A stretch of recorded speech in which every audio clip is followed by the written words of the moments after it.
여러분 안녕하십니까? 뉴스 찾기 쇼 임병룡입니다. 대한민국 뉴스를 경마의 기수처럼 경쾌하고 박진감 있게 이끄는 뉴스 찾기 쇼, 날씨부터 짚어보겠습니다. 추석과 추분이 지나면서 완연히 달라진 가을 풍경을 보게 되는 요즘입니다. 알밤이 익어서 저절로 떨어지고 있고 나뭇잎도 점점이 물들어가고 있죠.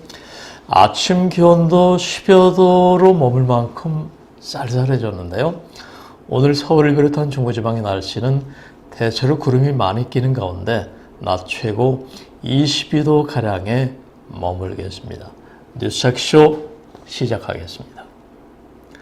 오늘의 첫 번째입니다. 문 대통령 유엔서 종전선언 제시, 이런 주제입니다. 문재인 대통령이 뉴욕 유엔본부에서 열린 제73차 유엔 총회 기조연설을 통해서 전쟁 종식이 매우 절실하다, 이런 종전선언 필요성을 역설했습니다.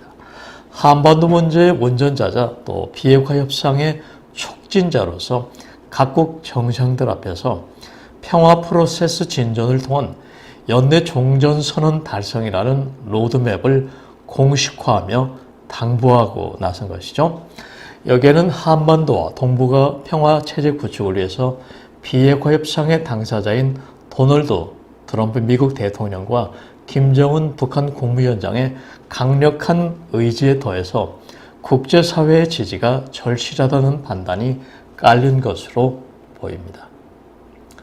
문 대통령은 지난해 연설에서는 북한의 6차 핵실험과 또 미사일 도발을 감행함으로써 말할 수 없는 실망과 분노를 안겼다고 비판했지만은 올해 연설에서는 트럼프 대통령과 김 위원장의 평화를 바라는 세계인들에게 감동과 희망을 줬다면서 극적으로 달라진 평가를 내놨습니다. 특히 비핵화를 위한 과감한 조치들이 관련국들 사이에서 실행되고 종전선언으로 이어질 것을 기대한다면서 평화체제로 가기 위해서는 반드시 거쳐야 할 과정이라고 강조했습니다. 문 대통령은 나아가서 이런 한반도 평화 프로세스가 비단 남북미에만 국한된 문제가 아닌 세계인들이 함께 나서야 할 과제라는 점을 부각하는 데에도 연설의 상당 부분을 할애했습니다. 뉴스쇼 두 번째입니다. 빠른 비핵화 대신 완전 비핵화 압박, 이런 주제입니다. 도널드 트럼프 미국 대통령이 비핵화 시간에 쫓기는 시간 게임은 하지 않겠다고 밝혔습니다. 2년이 걸리든 3년이 걸리든 5개월이 걸리든 상관이 없다고도 말한 점인데요. 김정은 북한 국무위원장이 던진 트럼프 행정부 첫 임기 내 비핵화 카드에 대해서 속도보다는 철저한 비핵화가 더 중요하다는 취지로 맞받아친 역제안으로 풀이됩니다. 트럼프 대통령은 뉴욕 롯데팰리스 호텔에서 열린 기자회견에서 북한 비핵화에 시간이 얼마나 걸릴 것으로 생각하는지 대한 기자 질문에 마이크 폼페이오 국무장관에게도 시간 게임에 말려들지 말라고 했다. 지금 북한은 핵실험에 관심이 없다면서 이같이 밝혔습니다. 폼페이오 장관은 앞서 남북 정상회담 직후인 지난 19일 발표한 성명에서 오스트리아 비핵실험 협상을 북한에 제안하면서 2021년 1월 안에 이루어질 빠른 비핵화 과정의 시작을 장식할 것이라고 강조했습니다. 한편 북한 김정은 국무위원장은 한국을 통해 미국이 그간 원했던 비핵화 속도전을 수용하겠다. 대신 그에 합당한 상응 조치를 들고 나오자 트럼프 대통령은 오히려 비핵화 데드라인에 무게를 싣지 않겠다는 식으로 반응하면서 완전한 비핵화로 받아치는 모양새가 됐습니다. 이에 따라 앞으로 백악관의 비핵화 협상은 속도보다는 완벽한 비핵화에 방점이 찍힐 것이라는 관측이 나오고 있습니다. 전략 대 전략. 용쟁호투라는 말도 있습니다만 지금 북한과 미국이 바로 그런 형상에 접어들었지 않나 생각이 됩니다. 뉴스쇼 세 번째입니다. 문 대통령 미국의 자동차 관세 면제 요청 이런 주제입니다. 문 대통령이 뉴욕에서 진행된 트럼프 미국 대통령과의 한미 정상회담에서 한국의 대미 수출 자동차에 대한 관세를 면제해 달라고 요청했습니다. 청와대 핵심 관계자는 문 대통령이 트럼프 대통령에게 무역확장법 232조 자동차 문제에 대해 말씀을 하셨다면서 두 가지 논거를 들어서 232조에서 한국은 면제 조처를 취해달라고 부탁했다고 전했습니다. 그야말로 문 대통령이 상당히 긴박한 그런 중요 회담 중에서도 이런 국내 문제 어려움을 트럼프 대통령에게 직접 제시하고 부탁한 거죠. 문 대통령은 중국, 일본, 독일, 멕시코 등 4개 나라가 대무무역 흑자 폭이 급격하게 늘었지만은 이에 반해서 우리나라는 2017년에 그 흑자 폭이 대폭 줄었다면서 특히 올해 18년 상반기에는 25%나 흑자 폭이 줄었다. 그래서 232조에서 한국은 면세 조처를 취해달라고 부탁했다고 말했다고 관계자는 전했습니다. 이어 한국의 대미 자동차 수출의 절반 이상인 51% 이상이 미국 현지에서 생산되는 한국의 자동차라면서 현지에서 51%가 생산됨으로 해서 미국 노동자들의 고용이 높아지고 있다는 점도 232조 예외를 적용하는데 참고해달라고 강조했습니다. 이에 트럼프 대통령은 회담 배석자에게 문 대통령의 말씀을 고려해서 검토를 해보라고 지시했다고 관계자가 전했습니다. 한편 미국의 무역확장법 232조는 미국의 통상 안보를 해친다고 판단될 경우 수입량 제한, 고율 관세 부과 등을 취할 수 있도록 한 그런 규정의 법입니다. 뉴스타키쇼 네 번째입니다. 기획재정부 한국당 심재철 의원 고발 이런 주제입니다. 기획재정부는 27일 어제죠. 심재철 자유한국당 의원이 청와대 업무 추진비 내역을 공개하자 비인가 행정 자료를 불법 유출한 것이라면서 심 의원을 검찰에 고발하겠다고 밝혔습니다. 기재부가 현역 의원을 고발한 것은 처음 있는 일인데요. 기재부는 지난 17일 심 의원에 보좌진 3명을 같은 이유로 검찰에 고발했었죠. 기재부는 심 의원 측의 자료 유출이 다분히 의도적이고 불법 사실도 사전에 알고 있었다고 의심하고 있습니다. 우선 심 의원 측이 취득한 자료가 단순히 컴퓨터 백스페이스 키를 2번 누르는 정도로 열리는 자료가 아니라 5단계 이상의 복잡한 과정을 거쳐야 이 과정에서 불법성을 인지할 충분한 기회가 있었다고 본 것입니다. 그러니까 그냥 백스페이스 2번 누른다고 해서 자료가 열리는 게 아니라 5단계 이상의 복잡한 과정을 열려야만 열리는데 그렇지 않았다는 게 기재부 고발의 그런 이유인 것입니다. 둘째로 기재부는 심의원실 보좌관들이 6년 이상 이 시스템을 이용했고 자료를 추가 공개하라고 요구해왔던 이들이라고 주장했습니다. 누구보다 이 시스템에 익숙한 이들이 불법을 몰랐다고 주장하는 것은 말이 안 된다는 것이죠. 기재부 고위 관계자는 심의원실 관계자들은 오랜 기간 재정 시스템을 이용해왔고 정부의 공개 범위도 잘 알고 있다. 경찰과 검찰 수사에서 사실관계가 가려질 것이라고 말했습니다. 반면 심의원 측은 불법 행위를 한 적이 없다는 입장을 고수하고 있습니다. 심의원은 기재부 시스템에 오류가 있었고 정부도 이를 일부 인정했다고 해명했습니다. 업무 추진비를 청와대에서 어떤 용도로 썼느냐, 주로 주말, 휴일, 심야 시간이었다. 이렇게 나오고 있고 청와대 입장은 청와대는 하루 24시간 쉴 틈 없이 긴박하게 일하고 있다. 심야에도 정당하게 돈을 썼다. 주말 휴일에도 이렇게 나오는데 그 진실이 가려질 것입니다. 이번에는 뉴스 제목의 힘. 제목 뉴스 1, 2, 3, 4, 5입니다. 본문에서 다 짚어드리지 못한 비중이 큰 뉴스를 제목을 통해 짚어볼 수 있는 헤드라인 뉴스입니다. 먼저 비핵화 시간표 지워버린 트럼프. 고도의 작전일까요? 아니면은 북한을 좀 더 편안하게 놔주는 것 같으면서도 압박을 하는 걸까요? 밝혀지겠죠. 두 번째, 청와대 업무 추진비 주말 심야에 2억대 썼다. 다음, 위안부 재단 해산 시사 붕 떠버린 10억엔. 박근혜 정부 때 맺은 일본과의 위안부 재단이 현 정부 들어 해산 위기에 지금 와 있어요. 위기라기보다는 위안부 재단이 필요가 없다. 인정할 수 없다. 그런 얘기죠. 그래서 지금 10억 원 출연도 이제 붕 떠버렸다는 그런 얘기입니다. 다음, 트럼프. 김정은 편지 본 것 중 가장 아름다웠다. 트럼프 대통령이 상당히 감성주의자 같아요.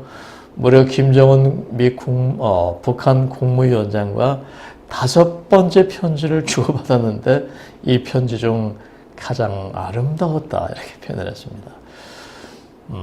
이 기사를 읽으면서 저는 밤에 쓴 편지를 믿지 말라 이런 글이 떠올랐습니다.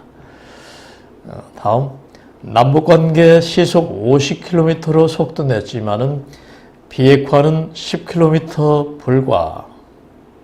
의미는 해다네요. 다음은 문 대통령 지지율 70% 넘어서 50%대에 머무르던 대통령의 지지율이 10%도 아니고 20% 껑충 뛰어오른 거는 비핵화 문제를 두고 대통령이 중재자로서 역할을 충분히 했고 또 남북미 관계 세계 평화를 위해서 상당히 진전된 역할을 했다. 이런 국내 지지층들의 상당히 좋은 반응이 있었던 것 같아요. 다음은 건보료 한 푼 안 내는 모임승차 피부양자 2년째 감소. 다행스러운 일입니다. 그러니까 지금까지는 상당히 소득이 있는 피부양자 건강보험료 한 푼도 안 내다가 이런 사람들이 점차 정부의 기준이 강화되니까 이런 사람들이 점차 줄어들고 있다는 그런 내용이었습니다. 제목 뉴스 1, 2, 3, 4, 5였습니다. 이번에는 사람 사는 이야기. 이 시간 꽤 즐겨 듣는 분들도 많던데요. 오늘은 미국 대통령이자 세계 대통령으로서 위상을 까는 트럼프 도널드 미국 대통령에 관한 얘기입니다. 취임 2년째를 앞둔 트럼프 미 대통령은 후보 시절부터 기행에 가까운 언행으로 세계 주목을 한몸에 받고 대통령이 당선이 됐죠. 세계 최고의 부자일 뿐 아니라 부동산 업자이자 기업인으로서 그의 성취지향적 성격이 미국이란 거대한 나라를 이끌면서도 계속되고 있습니다. 지난 6월 김정일 국무위원장과 회담에서도 통큰 제안, 또 제스처 등으로 화제가 됐었고 엊그제 있었던 유엔에서의 연설에서도 유엔 총회장이 비아냥에 가까운 폭소가 터지기도 했습니다. 오는 11월 자신에 대한 신임평가 중간선거에서 점수를 좀 더 많이 따겠다는 욕심이 넘친 결과일까요? 그런 총회 연설에서 나는 세계가 직면한 모든 위협을 해결했다. 인류의 더 밝은 미래를 위한 비전을 제시했다고 말한 대목입니다. 이미 북한과의 비핵화 협상은 끝났고 이에 따라 세계인 모두가 평화롭게 살 수 있다는 자화자찬이었는데요. 그렇게 틀린 말은 아닌데 많이 보태지고 좀 뻥튀기다고 할까요? 이 각국 정상과 참가자들이 박수는커녕 비아냥 섞인 조서를 보내자 그는 진짜라니까요. So true라고 덧붙이자 얘는 진짜 박수가 폭소와 함께 터졌다고 합니다. 자신도 멋쩍은 듯 어색한 웃음을 지었고요. 객석의 관객을 웃길 때는 절대 자신이 먼저 웃지 말라는 희극의 원칙 같은 게 있습니다. 자화자찬도 분위기에 맞게 해야 한다는 점, 트럼프 대통령님 한번 생각해 보시면 어떨까요? 사람 사는 이야기였습니다. 이번에는 쉬어가는 페이지, 시의 언덕길 코너입니다. 오늘은 김종삼 시인의 행복이란 제목의 시 소개해 드리겠습니다. 오늘은 용돈이 든든하다. 낡은 신발이 남아 닦아 신자. 헌옷이 남아 달어 입자, 털어 입자. 산책을 하자. 북한산성행 버스를 타보자. 안양행도 타보자. 나는 행복해도 혼자가 더 행복하다. 이 세상이 고맙다. 예쁘다. 긴 능선 넘어 충첩된 저 산더미. 산더미 넘어 끝없이 펼쳐지는 맨델스존의 로렐라의 아베마리아의 아름다운 선율처럼. 사람의 행복은 지극히 주관적이어서 각자 환경과 처지 상황이 다르겠습니다만은 여러분은 어떤 때 행복하십니까? 김종삼 시인은 용돈이 좀 넉넉할 때, 낡은 신발이지만은 닦고 헌옷이지만 달아서 입고 북한산 산행 안양행 버스도 편할 때 타보고 나는 행복해도 혼자 있을 때가 더 행복하다. 이 구절이 아주 마음에 듭니다. 세상은 아직도 살만한 넉넉한 가치가 있고 아름답다. 이렇게 느끼면서 사는 게 행복이 아닐까. 차창가로 선선한 가을바람과 함께 햇살이 포근하게 비칠 때 저는 그런 때 작은 행복을 느낍니다. 쉬어가는 페이지 오늘은 김종삼 시인의 행복이란 시 소개해드렸습니다. 이번에는 생활뉴스, 문화뉴스 두 가지입니다. 치과용 아말감, 내년부터 수은 성분 크게 줄여, 이런 주제입니다. 이 상한 치아를 치료하는 데 사용되는 아말감에서 수은 성분이 앞으로 크게 줄어들게 됩니다. 식품의약품안전처는 내년부터 치과용 아말감 수은 사용 저감화 조치를 추진한다고 밝혔는데요. 이는 우리나라를 비롯한 120여 개국이 참여하는 국제 수은 협약에 따른 것입니다.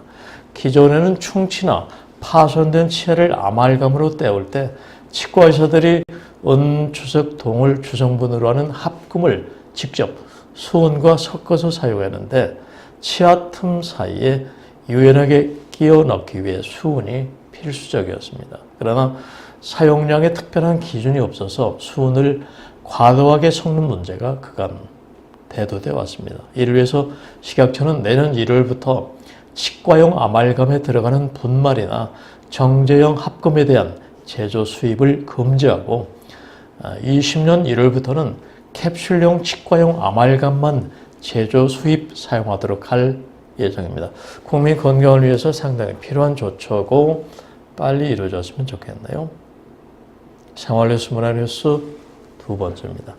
건강보험료 2020년까지 매년 3% 이상 오른다. 이런 주제입니다. 정부가 추진 중인 건강보험 보장성 강화 대책에 따라서 내년 실손보험상품 보험료는 8.6% 인하되지만 건강보험료율은 내년부터 2022년까지 매년 3.5%가량 오를 전망입니다. 정부는 건보 보장성 강화로 반사이익을 얻는 보험사가 실손보험료를 낮추도록 유도했다고 생색을 냈지만 건보 보장성 강화에 필요한 돈은 국민 호주머니에서 더 걷겠다는 것 아니냐는 지적이 나오는 대목입니다. 보건복지부와 건강보험공단에 따르면 건보료율은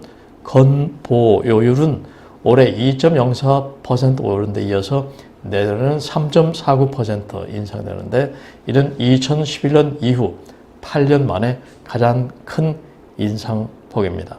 미용, 성형 등을 제외한 거의 모든 비급여를 건보에서 보장하는 이른바 문재인 케어에 따라 늘어나는 보험금을 충당하기 위해서입니다. 이에 따라 직장가입자 건보율은 올해 6.24%에서 내년 6.46%로 오릅니다. 또 지역가입자의 건보료 부과 점수당 금액은 183.3원에서 189.7원으로 인상됩니다.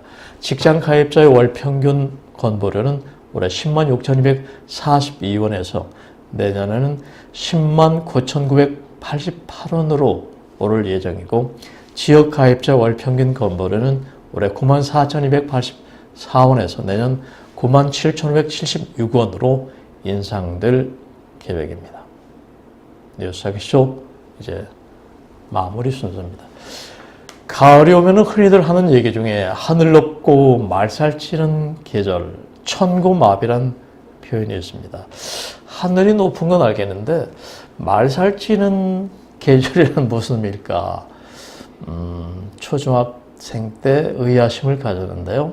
이 고사성어는 고대 중국에서 가을이 오면은 북방 오랑캐 흉노족이 말을 잘 먹여서 변방 국가를 침입하니까 경계하라는 데서 유래되었습니다. 또 부대를 주의하는 장수들의 허벅지가 굵어지면은 기동력이 떨어지니까 훈련에 몰두하라는 경각심도 주고 있습니다. 천고마비 무슨 뜻인지 아시겠죠? 아름답고 좀 쓸쓸한 계절, 그러면서도 식욕이 담기는 그런 계절, 가을입니다. 멋진 나날 되십시오. 뉴스프리존 뉴스 자켓쇼, 지금까지 편집국장 임병용이었습니다.